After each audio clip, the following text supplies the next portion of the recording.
something that kept calling to me the past couple of months. I actually bought this kit back in June, and it's been sitting there, and I finally pulled the trigger. I finally jumped over that cliff, and I've started the NCC 1701 refit version of the Enterprise from Star Trek The Motion Picture.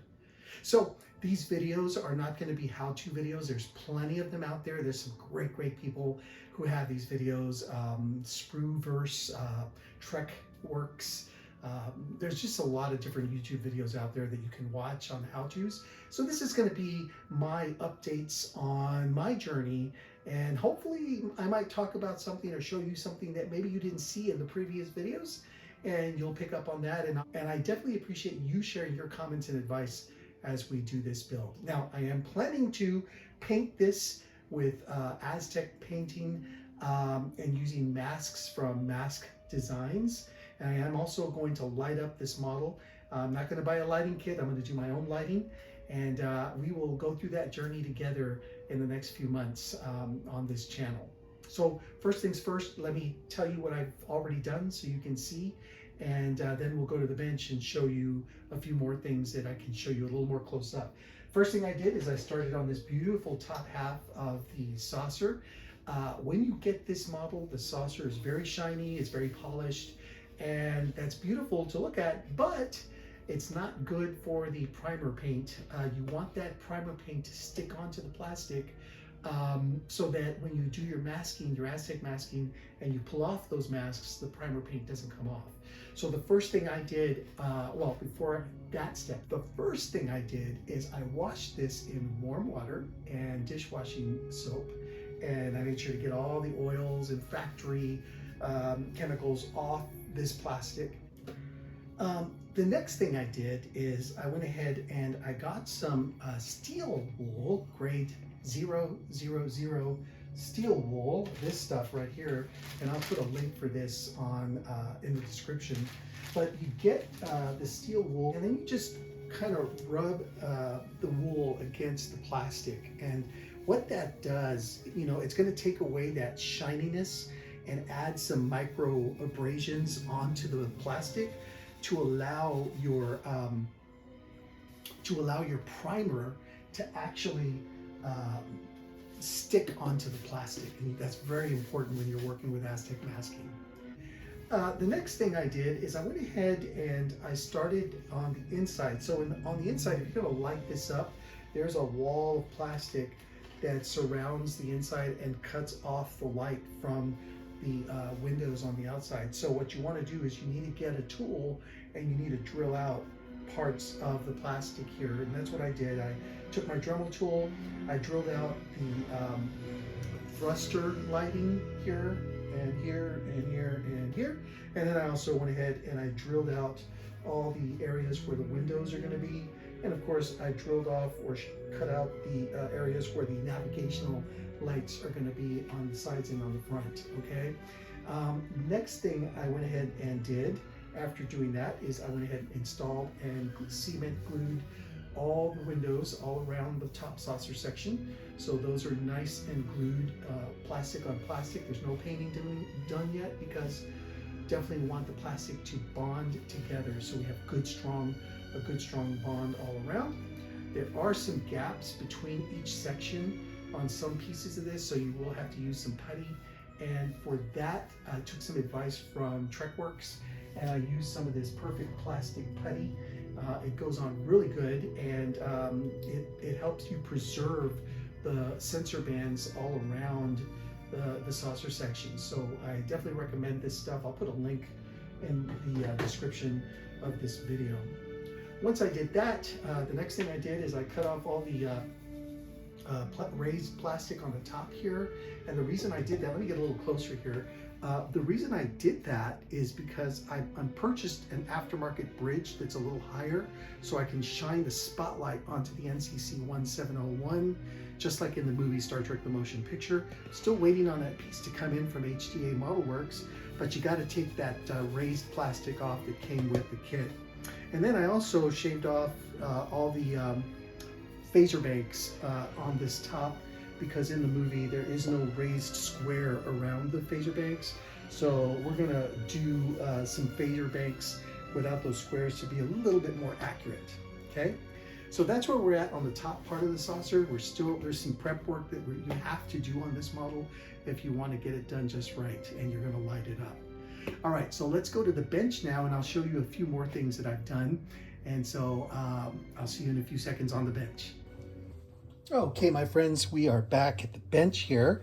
And after completing what I've completed on the top saucer, I really can't do very much more because I'm waiting on the photo etch set so that I can putty and place the window frame on the officer's lounge that goes right behind the BC deck. Now I'm going to use this 1/1000 scale Enterprise that I built a few months back, and if you want to see that build, you can reference my how to make a model kit series on this channel. And as you're doing that, please don't forget to like and subscribe. I truly appreciate it if you would do that. But on that build, we did, of course, the A version because I liked the blue, the blue colors on the back dorsal and all that. So what I'm waiting on when it comes to the photo etch part is the frames that go on the back here. They're brass frames, and they're going to make the framing look really nice and crisp.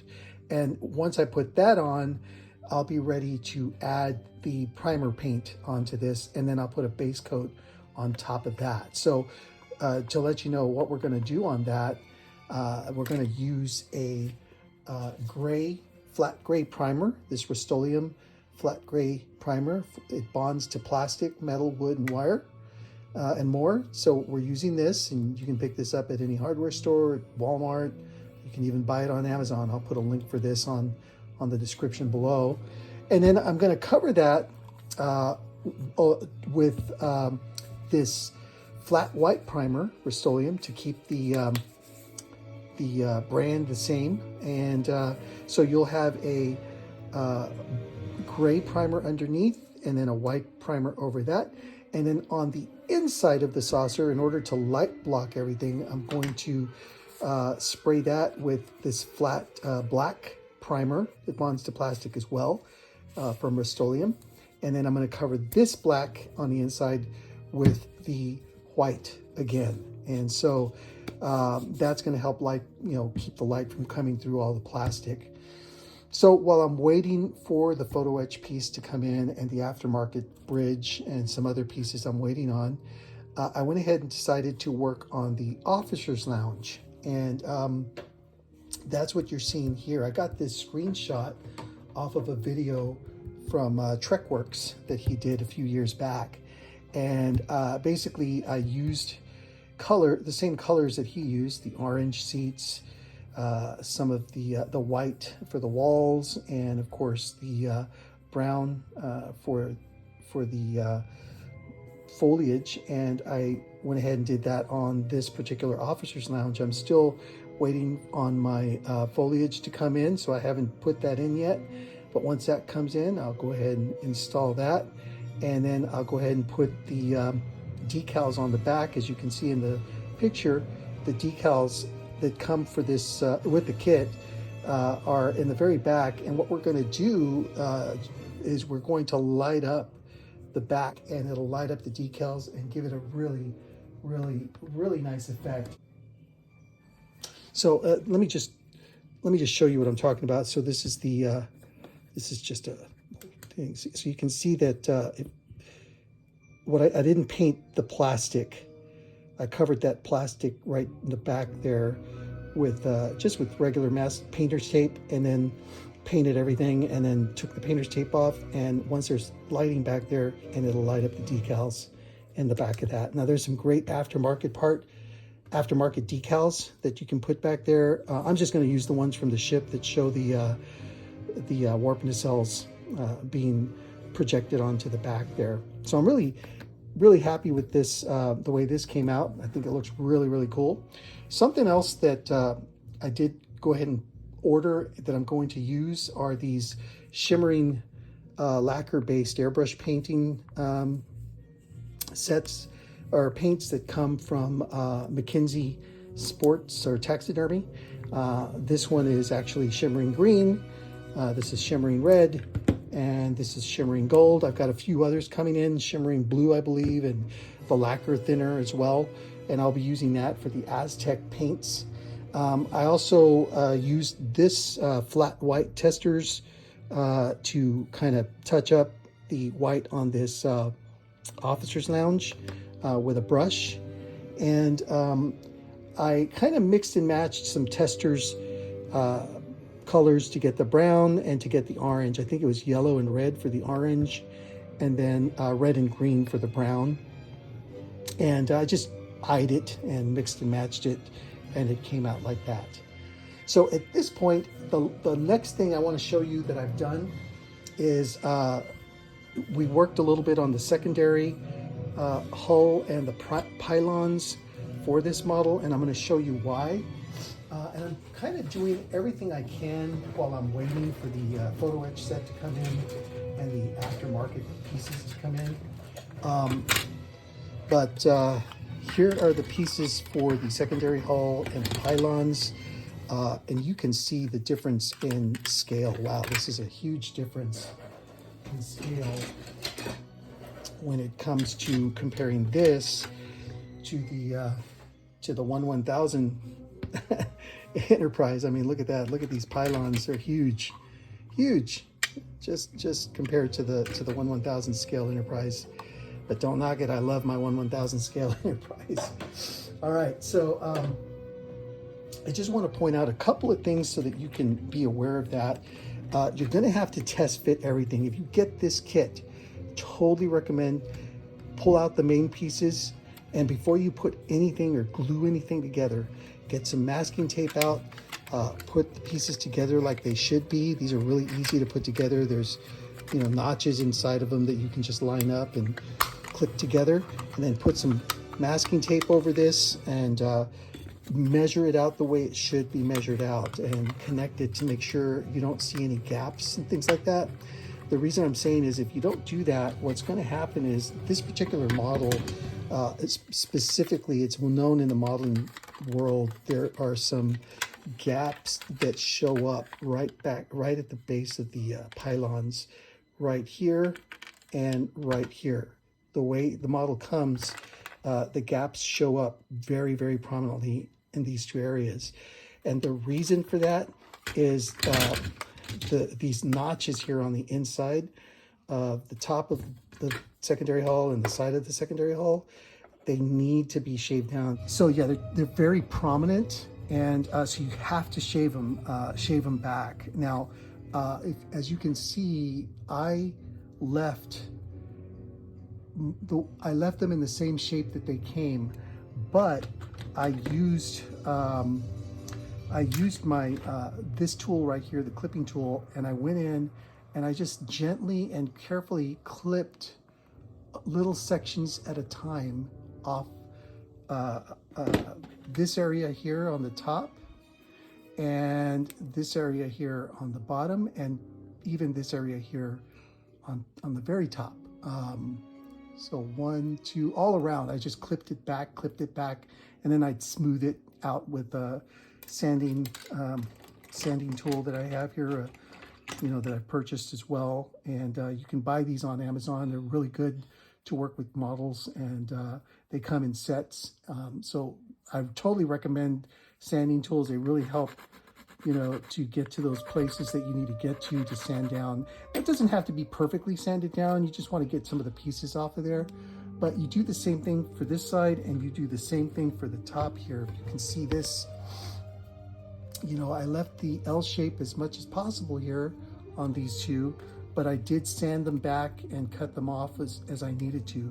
And so what I ended up doing is I would get the actual pylon, and I'd connect it, and then I'd work with these pieces right here that you see on camera here, and I'd connect them, and then I'd look at the gap, and I'd notice that the gap was huge, and then I just look at where on the bottom it seems to be pushing this piece out to make that gap in the middle, and I just continued to shave off where I thought I needed to shave off. And as I did that, the gap slowly but surely continued to lessen, to become less and less right here. Now you still have a little gap here, but this is easily covered up with some putty, and it's much more manageable than it was before. Before it was really, really big. So try this out. Put these pieces together, use masking tape on the pylon here so it'll just stay together, and just put it together like this. Measure out where you need to cut. In this case, I cut off from here on the bottom of it, on the bottom of each piece here, and then of course on the top, and I did it on this side first, and I had to adjust this side, and I just kept adjusting until the gap was gone, okay? So you wanna make sure to do that as you can. All right, my friends, so that's where I'm at right now. I went ahead, oh, by the way, I also washed all these pieces in warm water and dishwashing soap, just to get all that off. And of course, I got my airbrush ready because this is going to be an airbrush job. So my airbrush is ready to go. I did some testing last night, and let me show you real quick. So I'm gonna move all this out of the way so I can show you what I'm talking about.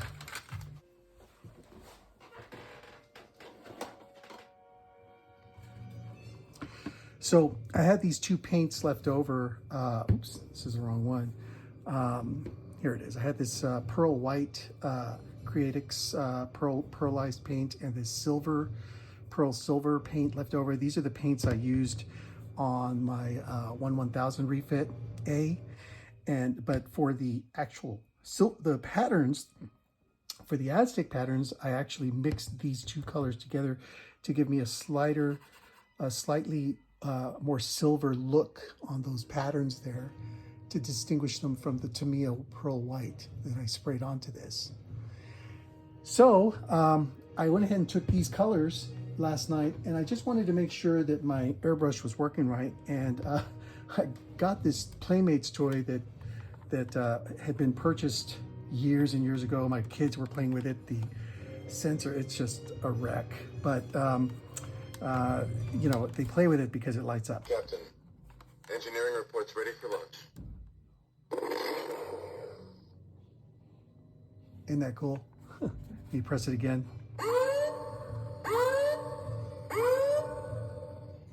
Press it again. Maneuvering thrusters, Mr. Silver. And then Arm again. phases, fire everything we've got.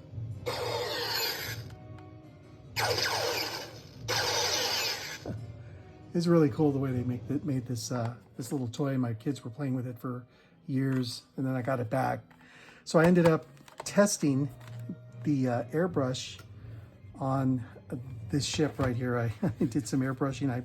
All I did was put some masking tape around here just to see what the colors would look like, and sure enough, the airbrush works really cool, really fine. I accidentally touched this while it was still wet. That's why there's a little smudge there, but this was just a test anyway.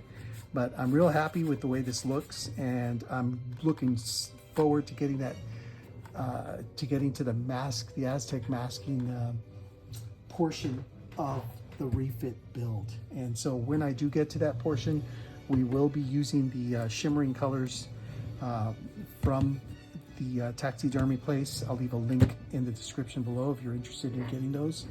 And we will get that going. It'll be really fun, really fun. Okay, my friends, again, don't forget to like, subscribe, please. And you know, once we're done at the end of this whole journey, you'll see a fully completed 36-inch Enterprise at the 1/350 scale. And we're looking forward to showing that to you when the time comes. Thanks again for all the views. Thank you for all your fine advice and your comments. And I appreciate you, and we'll see you at the next update.